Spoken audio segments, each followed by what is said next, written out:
o'clock.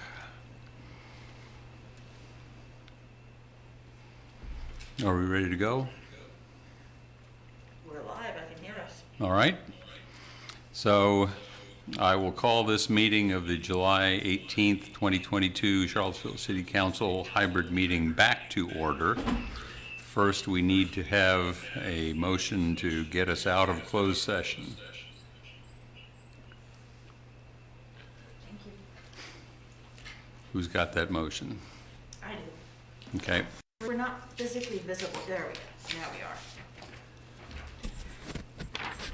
I move that the city council members certify by recorded vote that, to the best of each member's knowledge, only public business matters lawfully exempted from the open meeting requirements of the Virginia Freedom of Information Act and identified in the motion convening the closed meeting were heard, discussed, or considered in the closed meeting. Is there a second? Second. Okay. This is a roll call vote. Councilor McGill, Yes. Councilor Payne, Yes. Councilor Pinkston, Yes. Mayor Snook. Yes. And we'll note that Vice Mayor Wade is on a church mission trip out in Ethiopia at the moment, and I suspect that he's not joining us by Zoom tonight. He is not. All right, so the first, I guess, is there a motion to approve or amend the agenda? We have to amend the agenda in one particular, in that we are going to be taking off of the consent agenda the item for reconstituting the Charlottesville Planning Commission to achieve staggered terms. And as a consequence, we're also going to take up the appointments to the Planning Commission at the same time as we take up that resolution. Is that the understanding of everybody? Somebody want to make a motion to amend the agenda accordingly? I move to amend the agenda accordingly. Is there a second? Second. All in favor say aye. Aye. Any opposed? Motion passes. So, from this point, we have three parts. First, the work session where we will hear and discuss presentations that do not require a council vote. Then we'll have a closed meeting. That will be at roughly 5:30. Then the City Council business meeting, which will begin roughly 6:30. At that point, there will be seating available here in council chambers for up to 23 pre-registered attendees and media, and any others able to join electronically by Zoom. So, first item on our 4 o'clock agenda is a presentation of the American Rescue Plan recommendations. City manager and his staff to present. Mr. Rogers, are you with us? You're muted. To make. I'll join you at your 6:30 meeting. We want to, let me share my screen for this presentation, if I might. I don't know who's in charge of that. I am. Can you see it? Yes. All right. So, all right. So, we received, as we've discussed in the past, two appropriations from the U.S. Treasury for the American Recovery Act program. Our first was in May of 2021 for $9.8 million. And we received in June this year the second half of that, which was $9.8 million, again, for a total of $19.6 million, which is a big help. It's been a big help for local governments in terms of recovery from the impact of the pandemic. In 7/7/21, Council appropriated $1.9 million for various programs. And the second appropriation was in November, was $1.1 million. And then a third appropriation and a fourth appropriation, the balance was $4.8 million in terms of previous funds. That that left us with the balance. And with this year's appropriation, we have an unallocated balance so far of $14 million.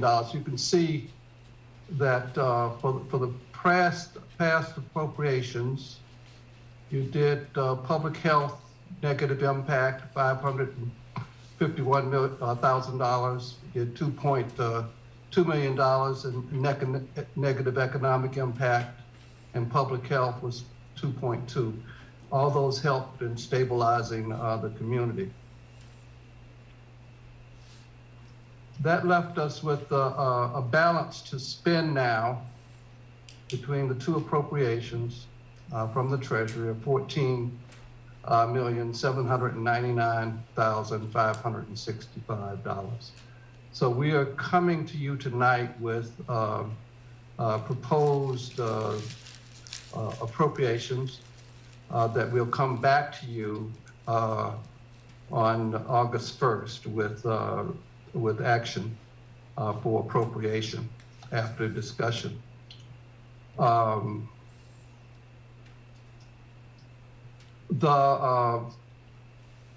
You can see it laid out here in this, in how it all plays.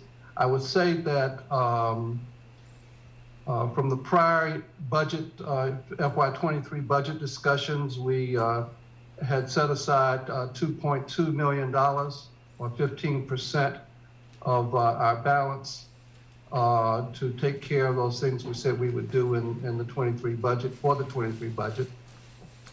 And then we leave an unallocated balance of 17% of the total remaining of $2.5 million for further consideration by council.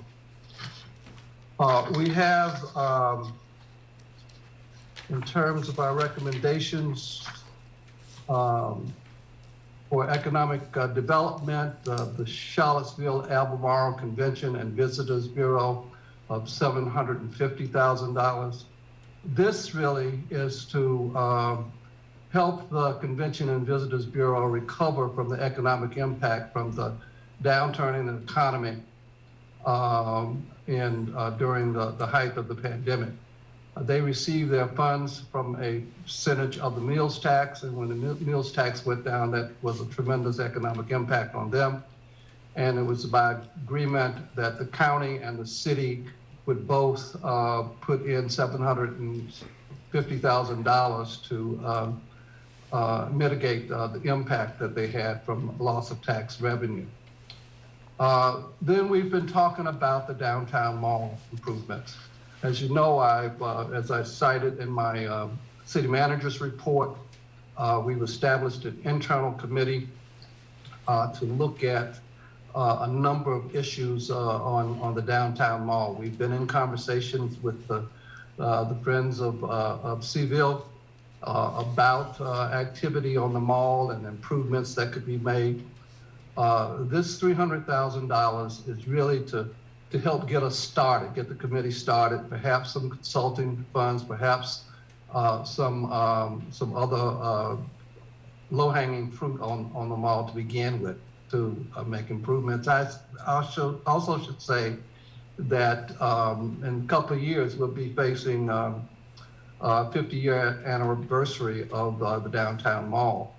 And we'll be coming back with you later, perhaps after further discussion, with a proposal to create a task force, citizens task force, to provide input on what to do in the future with the mall and how we sustain it for the next 50 years. We also put in $100,000 for wayfinding of some of the signs need updating, et cetera. This was recommended by Chris Engel in Economic Development. Also in Economic Development, it was recommended that we create a strategic investment fund. As we did recently with the parking lot, there was an opportunity to acquire some land that we needed. And we're parking this money here to be able to take advantage of future opportunities. And of course, Meadow Creek Trail, we talked about that before. and we've allocated $500,000 for that. We thought it would be more, but we think that we will receive some funds from VDOT for that, and so our balance would be $500,000. So that's about economic development, and that would be about 17.9% of our balance for economic development. The additional allocations are for internal infrastructure, $829,000 plus $200,000 left over from the 23 budgets as part of the items there for equipment replacement and facility repair. We put in $270,000 for human resources. These are for several staff positions, including a deputy director of human resources. And we upgraded the position of the labor relations specialist to make it a labor relations manager, which I think we're going to need as we develop this labor relations program for the city for the first time. And of course, we don't have a recruiter, and so we're including a full-time recruiter in this budget for that. That will help in expanding our outreach opportunities to identify candidates for the positions we have. And that would hopefully reduce the amount of time we have to. All right, thank you so much. No problem. Sorry about the delay. No problem. And also, we talked about, Council, updating the strategic plan. So we put in $200,000 so that we would be able to fund that process in the coming weeks. Now, in public safety, we've put in $1.4 million for the COVID contingency. We note that we've been going up and down in terms of our status. We don't know how that's going to end, but we think it's prudent to put in some reserve funds just in case we need to take further action to support the community or to make some changes in our own operation as a result of COVID. We have put in proposing $1.1 million for the Charlottesville Fire Department accreditation support. One of the key items that was reported by the accreditation committee was the need for 3 battalion chiefs and one for each shift, creating incident command for opportunity for all shifts, and that would be for a 2-year cycle. These ARP funds are for 2 years. We have to spend them by FY26. We are also recognizing that we've made some changes in the police department salary schedule to address the hemorrhaging we were experiencing there with the loss of personnel.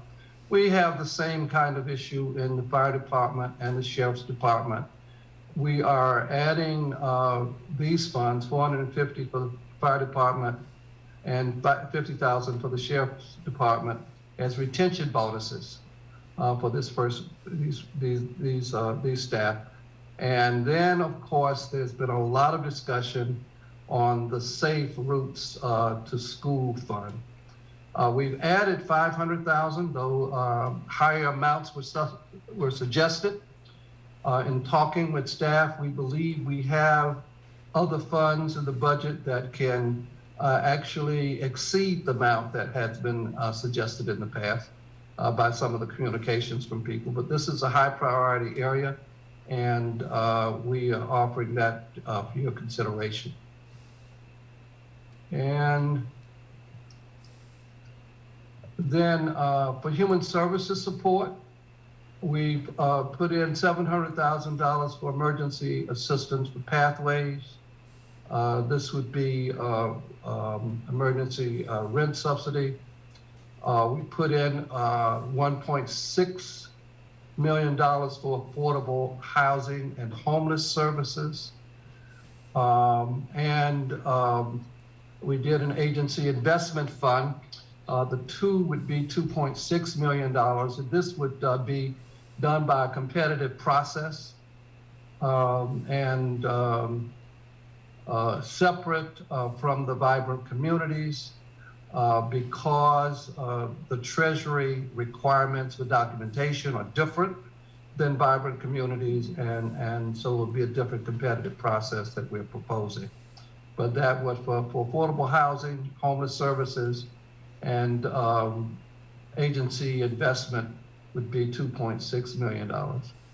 For community health initiative, that would be, and I'll have Ashley speak to that, $500,000. If you're on, Ashley, you want to chime in with that one? Yes, sir. The city manager really looked at the opportunity potentially to bring in support for our honest work in public health. So thinking of this funding as being available for a previously floated idea, the community care team, or something of that nature in order to do a really needed and wonderful pilot to see what would be of best support for our community. Right. And then you want to talk about Human Rights Commission and investigator administration that we're putting in there? Absolutely, yes, sir. So in the previous revision of the Human Rights Ordinance, Council asked the Human Rights Commission if they would consider and look into the opportunity of becoming a FAP, a fair housing support through HUD. They have looked at that and will present information, including required edits to the ordinance should council wish to move in that direction. And if they do, HUD would require them to have an investigator, and also an administrative assistant would be needed for that work. So the city manager went ahead and provided funding for that to bridge them for this year, should council choose to change their ordinance and would like the Office of Human Rights to engage in that fair housing work as part of our holistic affordable housing program and processes. Thank you, Ashley. And lastly, we put in $40,000 for a city shelter emergency generator system. If we had a catastrophe in this city, we do not have a city-owned place where people could gather to be safe. And we are proposing that we acquire this generator and work out the situation with the superintendent and the school board for Charlottesville High School being that, the gymnasium being that place. This would allow us to FEMA to back up an emergency trailer if needed to provide the electricity and other amenities in the case of an emergency. So in this allocation, we have considered a number of actions, both internal, for our internal infrastructure to allow us to work better, and also addressing the needs of the community. So at this point, we look forward, Council, to your discussion on these items. Thank you, Mr. Rogers. Councilors have any questions for the city manager's staff? Yeah, I have a few. This is really great news. Thank you for all the hard work on this. I don't know if Mr. Sanders is online. I don't recall with Meadow Creek Trail how much money was in the CIP. I guess we were the notion was to use the money from ARP to supplement that or to replace it. I don't remember that conversation. Can anyone speak to that? Or Sure, jog my I memory? can. So we received a grant of $375,000 from VDOT for first section. This $500,000 is supposed to complete the second section, and then we were already previously had the conversation that at surplus there might be an additional $700,000. So that's what we're doing at this moment, is trying to piece together the various sections of the trail project as it's understood by the community at large at this time. So at this point, you're talking about you're talking a figure north of 1 million if you add all those pieces that you just described together? From the city, coffers would be 1.2 million plus 375 from the state to Okay. pull off the project as it stands right now, with still updates coming, of course. Say that again. Additional updates as we move forward. We're trying to finalize everything at this moment, but that's what we're anticipating at this time by sectioning it off and then getting updated costs for construction. That's very fantastic news. Thank you so much for that. And then if we could go back to the piece with, I know that in terms of one-off funding and not hiring people with one-off type funding like this is something we're trying to be careful of. And I saw with the fire department that you are using the money for retention bonuses and things like that, sort of one-time expenses. At another place in the presentation, I saw new staff being hired, perhaps. Are these ones that will have sort of the caveat with their job description that this is grant funded? For the human resources positions, we are anticipating incorporating those into the budget. In fact, there are existing positions in human resources that I think one is vacant, and we'd be able to handle that. Chrissy, you recall that discussion with Mary Ann? Want to chime in on that? There is one vacant position, and then the labor relations specialist was included in the budget for 23. So this just provides a little bit more funding to upgrade both of those positions, and then the new position as well, one new position in addition to those two Is for the recruiter or the deputy city manager. I mean, deputy HR manager, I believe. Mm-hmm. And so the notion is this is the first pass for us to look at this, and we could get a copy of it, maybe chat somewhere with you, and then it'll come Yes. back to us for the specific vote to be taken in 2 weeks? Yes, we plan to come back to you on August 1st for your action. Great, thank you.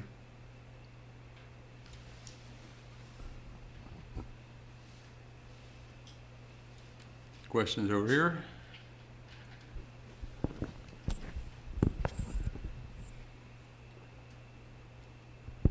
Can go.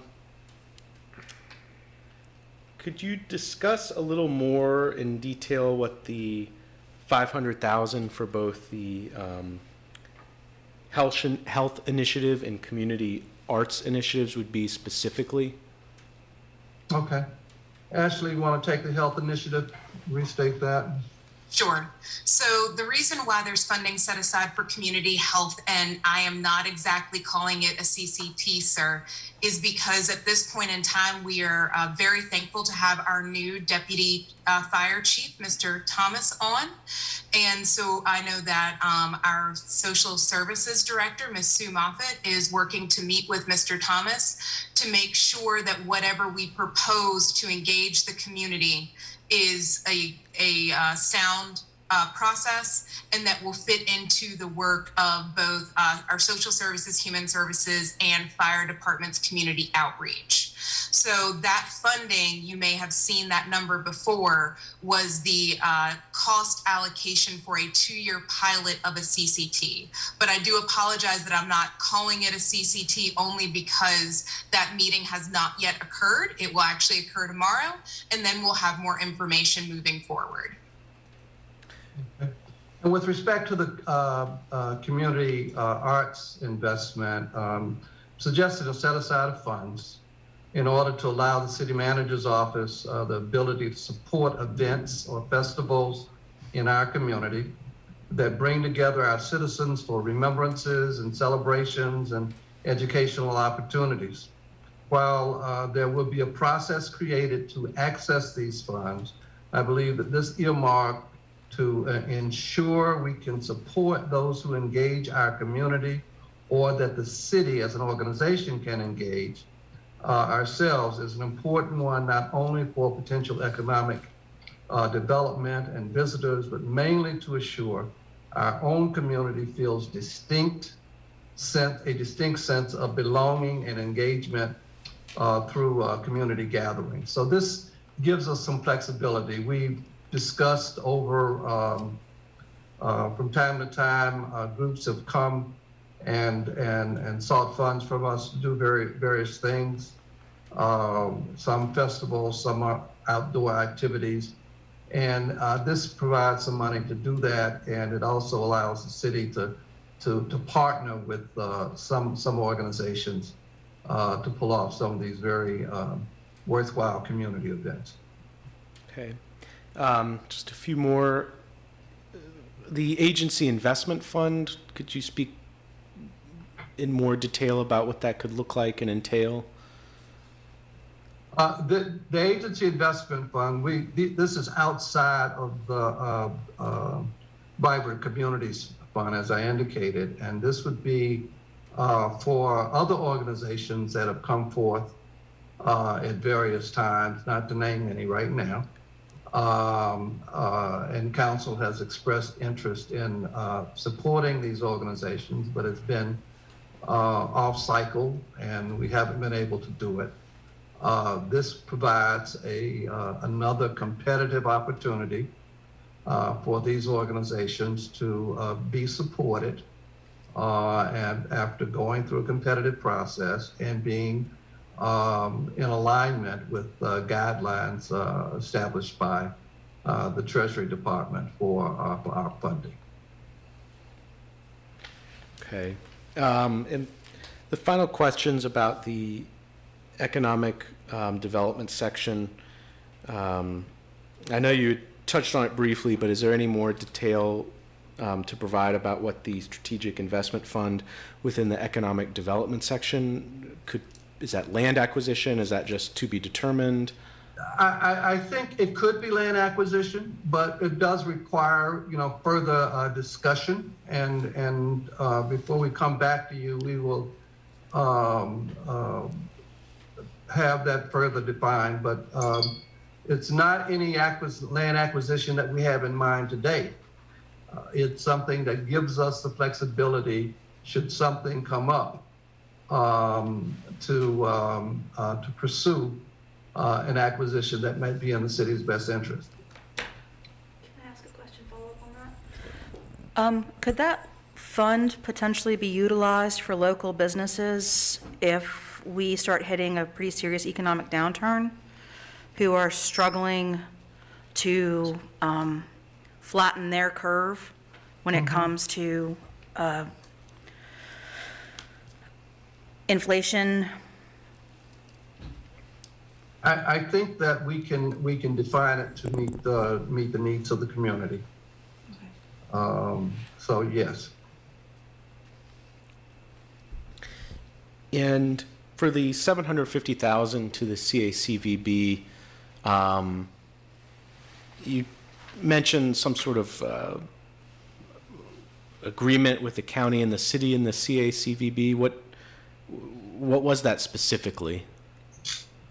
Is Chris Engel on? Yes, sir, I'm here. I can speak to that. Yes. The Visitors Bureau, as you all are aware, is jointly funded by the city and county. And when the pandemic started and the CARES Act and the ARP funding was becoming available, there was it's not exactly a written agreement, but the city and county jointly looked at each other and said, we should use a portion of this funding to backfill the lost funding that the Bureau is experiencing because it's directly tied to the transient occupancy tax. There was a calculation done at the time. 1.5 million was roughly the lost revenue over the 2 years that the Bureau budgeted during the pandemic, and the city and county agreed to jointly fund that gap. And so there's been a placeholder going back to the original CARES Act funding, I think, to hold roughly that amount of money. There's a 2-year lag in the funding cycle, so the money wasn't needed 2 years ago, it's needed now because that cycle is playing through. The county has allocated theirs, and those funds have moved over to the Visitors Bureau, and this 750 would match that amount. And I remember reading in the General Assembly's budget this year, they allocated money to tourism boards, I believe for that purpose, to help them backfill lost revenues caused by the economic impacts of the pandemic. Does the CACVB expect to tap into any of that money to make up that gap? Yes, the VTC, the Virginia Tourism Corporation, was allocated some funds that passed through from the federal government to them for a destination marketing organization such as the CACVB. Some of those funds have actually passed through already. Those are for new marketing initiatives, not for revenue replacement, staff support, et cetera. So you received a presentation on part of that a month ago from Courtney Kakacian, the executive director of the Visitors Bureau. And at least half of those funds that the city was allocated in support of DMOs has passed through. The other half is a reimbursable and will happen over the next 18 months. Thank you. I don't have any more questions. Just thoughts would be, given that state support, I'm a little skeptical about how much is really needed for the CACVB, as well as what specific measurable deliverables we will get for that investment. And a lot of details to work out, so I'm not saying we're not on this path, but just my biggest concern is that we're leveraging these funds as effectively as possible to make investments that will make longer-term structural impacts or stand up something new rather than merely one-off investments. And I see potential opportunities to do that, but there's a lot, obviously, to be determined going forward. Yes, and tonight's presentation, this is the initial discussion, and we wanted to put these ideas out there for your consideration, and so we look forward to follow-up discussions on them. To clarify with the Community Health Initiative, would this be a good start to a funding source for a mental health community care team? Ashley? Yes, ma'am, it could be. I do know that there was a lot of support from the community around the community care team model and idea of being able to provide support and intervention. But yes, ma'am, it could be. I'm sorry, what? The support and intervention? There seemed to be a lot of community support around the CCT when it first came up as a potential idea. But yes, ma'am, absolutely. This could also be used to support mental health work. Okay. Okay. Not, okay. I think of community care teams as mental health community care teams. So. I've wanted to change the name, but that's what everyone is most familiar with at this point, so I've left it. But yes, ma'am, I understand the confusion. Just wanted to I just want to make sure that we've got potentially funding for both issues, so. Because mental health has, as we are seeing, as the pandemic is not over, but mental health issues have been definitely increasing.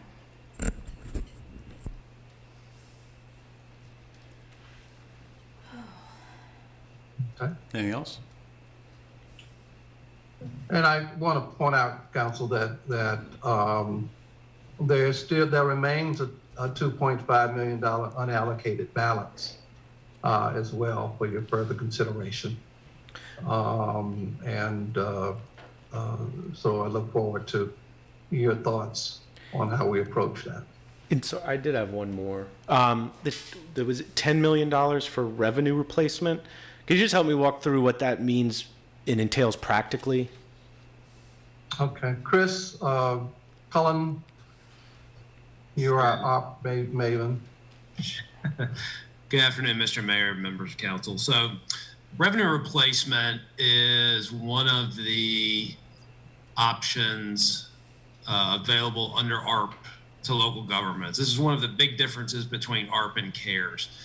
And so under the revenue replacement, the U.S. Treasury offered two options to local governments. One is a standard $10 million deduction, or they also have a formula by which you could calculate sort of a counterfactual revenue. It's actually a pretty detailed formula that I did put the city's numbers through. Quite honestly, the numbers that came out the other side didn't really make a lot of sense, and they were in excess of the $10 million standard deduction. And so I think that's the recommended course going forward, is to take the $10 million for revenue replacement. So that satisfies part of the ARP requirement. The other piece of that, though, is you can't just take the $10 million and put it in your reserves or invest it or whatever. You have to use it for, I believe the term is, for government services. And the way that's interpreted is you spend it on things that you normally would spend it on. And so in this presentation, many of these specific items that you see under economic development, public safety, human services investments, we're using the revenue replacement as the ARP eligibility piece, and then these government services to sort of satisfy that second prong of that test. And so that's really what we tried to depict on that page. And the way you would see it reported, we have to file a report with the U.S. Treasury every quarter. That's how you would actually see it in our report, is as revenue replacement. But then we would have this backup information in terms of how we actually spent that money. And as Mr. Rogers pointed out, the spending requirements in terms of the timeline for ARP is the funds have to be obligated by the end of calendar year 2024. In our world, that means it has to be on a contract or a purchase order or something more than just saying we're going to do this. There has to be some sort of a formal acknowledgement that we're going to spend that money. And then we actually have to have all the money spent by the end of calendar year 2026. And so obviously, as we proceed with the next, with all the appropriations, we do have those time frames in mind, and remind any other agencies who may be receiving these funds of the Treasury requirements in terms of how the money is being used, but also these timelines as well. So the revenue replacement is how that factors in, and why we have that listed in the presentation that you're looking at this afternoon. Mr. Mayor, may I ask Sam Sanders to kind of spend a little more time on the school safety project? We are proposing $500,000. As I indicated, there are others who proposed more. Sam, you want to highlight that more? That'd be great. In fact, that was one of the things I was going to ask specifically about, so fire away. Right, so what I'll do is I won't tell you everything, since we're going to be going into council meeting and the public needs to be able to hear all of it as well, but I'll give you the clip notes. What we're doing is working directly with schools, trying our best to make sure that their priorities are what we prioritize and what we do to help them through this process, because we're seeing this as everyone's issue. We've gotten a number of different suggestions, ideas, demands, whatever you call it, on being able to figure out ways to make it possible for all kids to get to school safely. There'll be 750 additional children walking to school this year. What we're doing at this point is I've assembled a team, and it's this cross-departmental team of making sure that we have every individual that could possibly pull into this conversation to look at what can we do. We're prioritizing what the schools are requesting in the way of crosswalks, additional signage. Our goal is to lay out what will be a comprehensive plan of what we will implement between now and the first day of school, what will continue to be implemented past the start of school, which may be the first 2 months to get everything that we're identifying as a big priority, and then to go beyond that in basically rebooting our Safe Routes to School program. That's what this is really kind of synergizing at this time, by allowing all this focus on what we've been doing and what we've been talking about doing. But there is an idea for us to be able to not only complement what the schools are doing in their own deployment of additional resources for crossing guards and faculty members or student members who will lead kids to school as a walking school bus scenario, they're going to deploy more of those this year. There may be opportunities for us to do similar ideas with staff, as well as working with some of our neighborhood groups to more or less receive and approve what they're suggesting in the way of a proposal, working with them to confirm that their implementation is exactly what we can approve, knowing that it will work and knowing that it meets the guidelines of what we're responsible for maintaining transportation-wise. And then to also be able to go and inspect when they're finished to make sure that there's nothing that's in conflict with those rules, so that then we would be able to test and evaluate how those different deployments work through this process. This is definitely going to be a challenging time, but I'll also go back and add that this isn't just about kids walking to school. We continue to focus on the CAT driver issue, looking for ways that we can make some improvements there, including having recent meetings with the county schools to look for some efficiencies in how they're managing their routes, as well as ours, overlaps, and then special needs transportation needs that may occur as well. So we're looking at this comprehensively. And again, as a cross-departmental process, we have at least 4 different departments that are engaged in this conversation actively right now, with me having hit the priority button for all of them to understand that means we drop other things to make this the priority for the moment. Thank you. I've got a couple of other questions. First question, and I think you probably touched on this, but I was taking notes and wasn't listening carefully. You've got $1.6 million allocated for affordable housing and homeless services. How is that going to be awarded? We indicated we will establish a competitive process, and nonprofits will be able to participate that way. One of the concern, I'm sorry, were you done? Yes, go on. Okay. One of my concerns has been that we have a number of nonprofits who apply for funding from us who may well be excellent groups, but they don't get their paperwork straightened out. They don't have a tax return or an audit or whatever the various financial requirements are. Are we doing anything, or would we be able to do anything, or is there a way that something could happen to help some of these groups sort of step up their game a little bit? So obviously we want them to show all the signs of financial responsibility with us. In many cases, these are organizations that I know are in fact financially responsible. They're just not very good about doing the paperwork.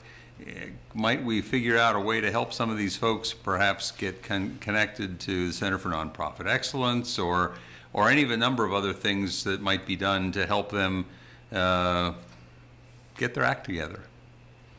Excellent suggestion. Ashley, you had talked about developing some template applications that would help facilitate, make it easier for these groups at least to meet the ARP guidelines. Any further thoughts on that? Sir, the guidelines that ARP requires through Treasury will be provided in the process of application. So each nonprofit that would wish to throw their hat in the proverbial ring will know what is required of them from Treasury. So also please keep this in mind. This is Treasury, not myself or Mr. Cullinan, but it is required for us to be able to report back accurately. As far as nonprofits and perhaps some of their needs in capacity building or organizational stability, I would certainly encourage those nonprofits to look up the Center for Nonprofit Excellence. It is right here in Charlottesville. And from my experience of formerly running nonprofits, a lot of us have tried to figure out how to weasel our way into these classes that sometimes are limited to individuals who are only here in Central Virginia. In addition, for organizations who apply in the Vibrant Communities process, there is always an orientation that is given, and there is always an olive branch extended for technical assistance. And many nonprofits do take our Department of Human Services experts up on that technical assistance opportunity. And I would simply encourage any nonprofit that perhaps maybe has some questions or maybe is a little uncomfortable with the documentation that they have, to make sure that they take advantage of that particular process. For the Treasury funding, it may not be as easy to not have a certain document, but again, that is only because we need to make sure that anyone who receives funding from ARP, we're able to provide all of the information that Mr. Cullinan and his team need should we get audited. The mayor was speaking about this ARP process and whether we could provide some assistance to a group of nonprofits that may need additional assistance, the kind that we give to nonprofits and in vibrant communities. Yes, sir. Could that not be arranged in this process? It absolutely can be, but I really hope that all those nonprofits also apply in Vibrant so that they have an opportunity to get that technical assistance under their belts, get that application process, a feel of it under their belts, and then moving forward, I would be happy to provide that technical assistance to individuals. And sir, Mayor, if you would like to give me a list, I'm happy to reach out to those nonprofits and just talk to them myself. I would also say that you are a finite resource, and I would hope that the people who might benefit from your assistance could also benefit from the assistance of other people who might provide similar assistance. And so that's one of the reasons I mentioned the Center for Nonprofit Excellence, and there are some other resources as well. Perhaps we can talk about what some of those might be, but I'm conscious of the fact that we don't want you to burn out. Yeah, yeah. And the thought of, And I also don't want my human services team to burn out. We like right. Yeah.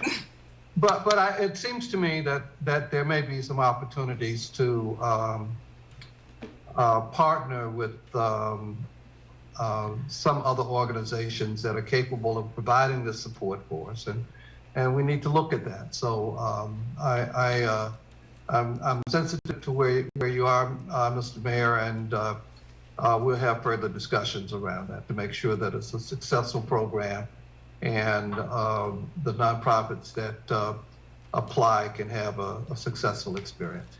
Well, and one of the things that I think we ought to think about is that if we're going to spend $1.6 million out of this pot of money, I doubt that $1.6 million is going to be there the next fiscal year, or the next time we would look for, the next time that some of these agencies might be looking for funding.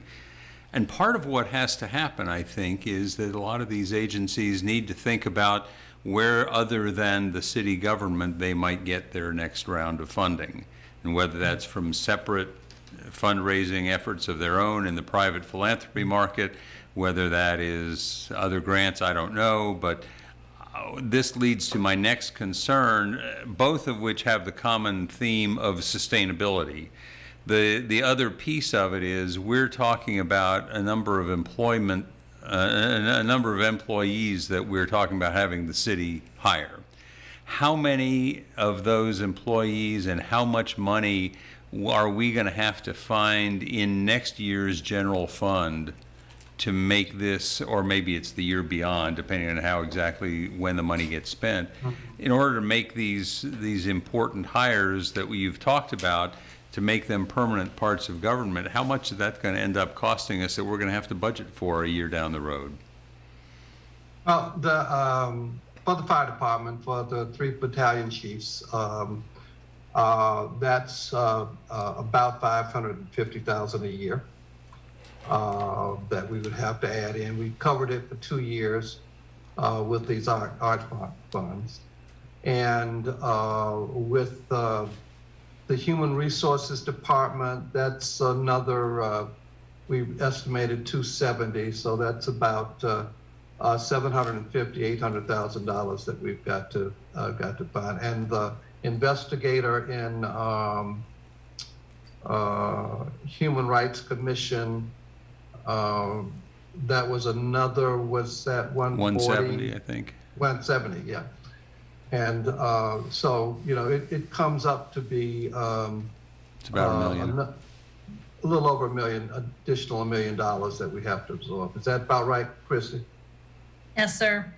Yeah, okay. Are we, I mean, I'm going to bring this up again because I bring it up whenever we talk about future budgets, about covering the fire department grant that will be expiring. And that's going to be about $4 million a year, I believe, that we have to find in the budget. It's about 2 million. Okay. And we did talk about that in the budget process. And those will come on the last 3 months of 23. So in this year, they'll come on in March, and then we'll carry the full freight in 24. And as part of our discussions, we talked about setting aside, it was $2 million of the year-end surplus to cover that for 1 year, but eventually we will have to build that into the budget as well. So the last sort of substantive question I've got is that one of the requests that has been made fairly recently in a out of the normal budget cycle kind of way has been for some funds relating to violence prevention efforts. Is that going to be addressed through the $1.6 million competitive process, or is there some other way that might be addressed? Yes, that would be an opportunity through that competitive process to address that. Okay. Because I know that's something I've been getting a lot of questions about, so. Right, right. Anybody have But other yes, questions? we've included that, in our thought process. That's precisely the kind of program that we think that these funds could support. Great. Again, I wanted to thank you all for this presentation. It's very helpful. I guess this is a great problem to have. Pardon me. It's a great problem to have money we need to spend well.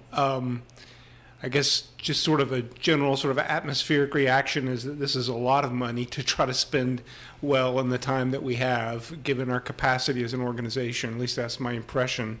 I know y'all have been doing a lot of work around organizational capacity, capability, and I look forward as we have further conversations with a little more detail on what some of these things mean. The buckets are still pretty large in terms of what's in the buckets. And I'm assuming y'all will have some sort of standing committee meetings or team that is reviewing the progress of this over the next couple of years. I know there's going to be a lot of effort involved in operationalizing this, but this is a great start, and I'm very grateful for y'all doing this. Thank you.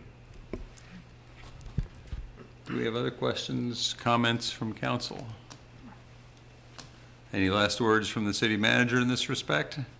Well, we look forward to our dialogue on this. This is meant to be a first start to set us on a direction and to address some things that we really need to address in the coming months, and thought that these funds would be a good way to do it.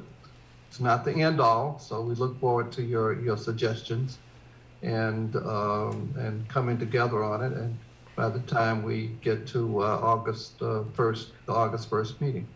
So August 1st would be when it would come up for a vote? Yes. Great. That's the current plan. Yep.